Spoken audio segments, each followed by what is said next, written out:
Happy July 1st, YouTube. In this video, I'm going to talk about hospital bullying and its effects on patients. I have been blogging about the nurses, some of the nurses of New York Presbyterian Hospital for the past year. For in-depth detail, go to my website, www.howtodealwithworkplacebullies.me. This particular incident was so disturbing, I have decided to do a video blog. February 23rd, 2010, I nearly killed a patient. I came back from my lunch break at 3 o'clock and I proceeded to check on my patients. I went first to room 228. The A bed was a young mother.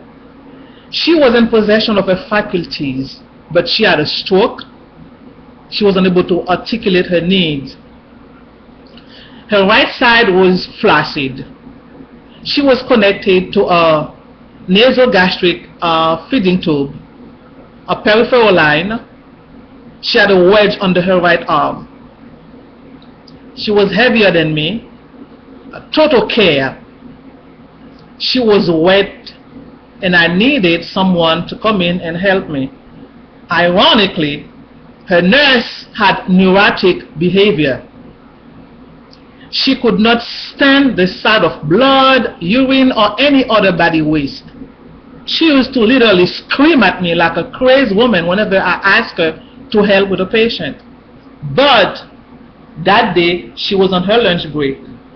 So I asked the clerk to indicate the covering nurse into the room to help me.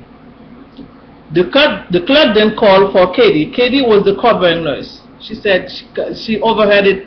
Katie, can you please go to room 228? Jeanette needs help with a patient. Katie didn't show up. She went again. Katie, she called again the second time. Katie didn't show up.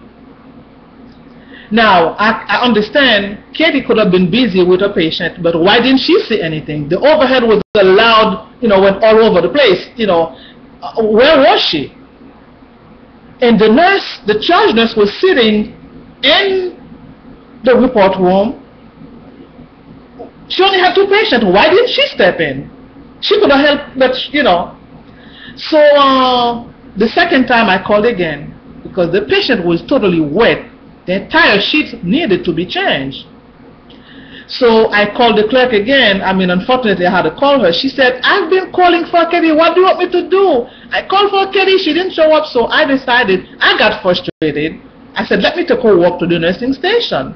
When I arrived, it was like a no man's land because it was downtime. The lights were off, like a deserted island. But the charge nurse was sitting in the report room like she was in her living room, playing, with her mobile device. Her legs was wide open. She was just, she was just there. It's like her soul had been sucked out of her body by aliens and transported to hell. So I said to the clerk, no one showed up. Where the hell is Katie? The clerk had already been fuming. She was like, she reached her boiling point because she said she's been calling for that Katie for 20 minutes for another patient. She could not be located. So she was begging things all over the place. She was a floor clerk. She was begging things. She said, I hate coming to 6th and Joel. These nurses are terrible. The manager was in his office, heard the commotion. He opened up his door and said, what's going on? The clerk said, I hate coming here. So he quickly invited her into his office. They closed the door. I turned around. The nurse was still sitting, in the report room. Her legs were wide open. She was still playing like a 9-year-old with her mobile device. I said to her, are you covering? She said to me, no. She's a freaking loose cannon. So I proceeded to go to the room and perform by myself, because the patient was shivering. So I struggle, I push and pull with every freaking fiber of my being. That dead weight, pushing and pulling and to remove the wet material from under her. I finally did and replaced them with clean and dry sheets. And I proceeded to go to my next patient, and so forth and so on. An hour later, I heard, Jeanette, can you please indicate to room 228? That was her nurse. When I entered the room, I was flabbergasted. Blood was coming everywhere. I'm like, what's going on? The patient was gasping for air.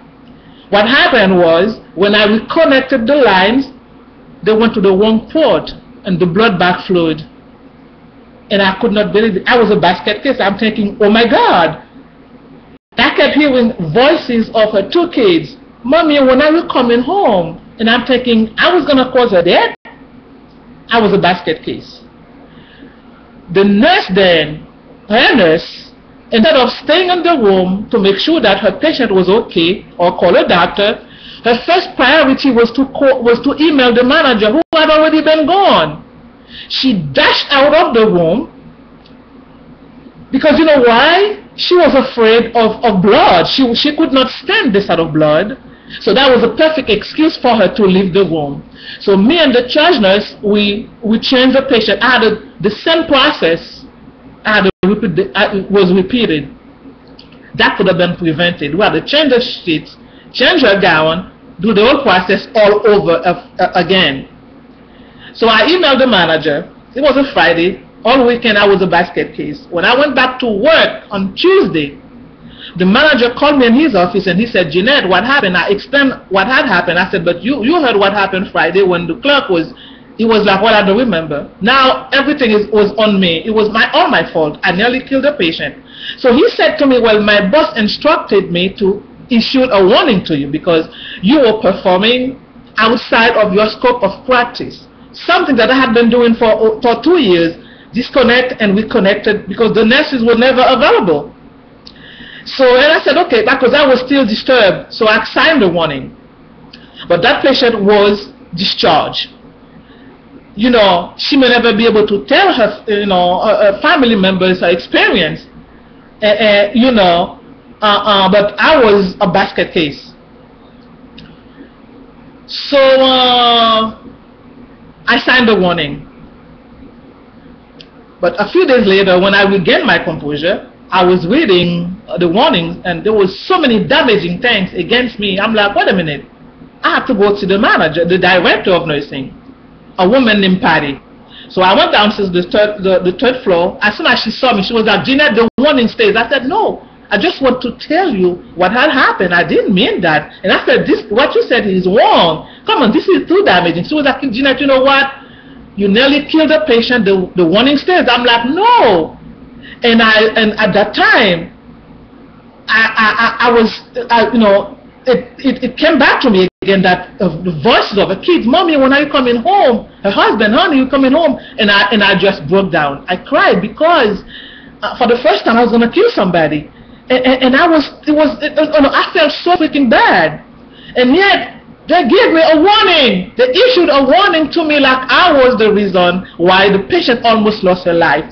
She never questioned where was the charge nurse, where was the covering nurse. No one. It was all my fault. So I sent a letter to Human Resources, demanding that they remove the reverse the freaking warning. So they did, but she was still looking to fire me.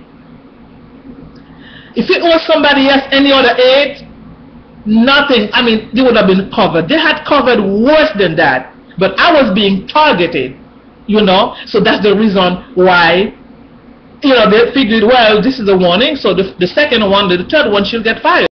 But that warning was reversed, okay? And I just wanted to tell the world what had happened, because that patient will never be able to tell her family members her experience.